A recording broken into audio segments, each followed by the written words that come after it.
Jet tempur Israel menyerang beberapa gedung di kota pesisir Tire Lebanon pada Rabu waktu setempat. Sementara serangan Israel yang lain di kota terdekat Barakeh, Lebanon telah menewaskan 3 orang.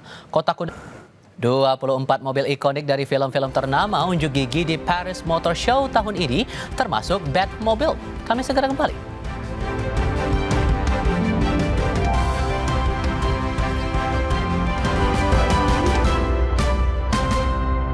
Segenap direksi dan karyawan PT Freeport Indonesia menyampaikan terima kasih sebesar-besarnya kepada Bapak Joko Widodo dan Bapak Ma'ruf Amin atas kepemimpinan dan dukungan yang luar biasa kepada kami.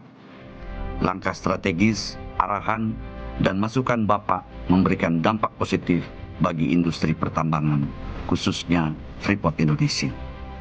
Kini, dengan semangat dan optimisme, kami mengucapkan selamat bertugas kepada Bapak Prabowo Subianto dan Bapak Gibran Rakabumi sebagai Presiden dan Wakil Presiden Republik Indonesia periode 2024-2029.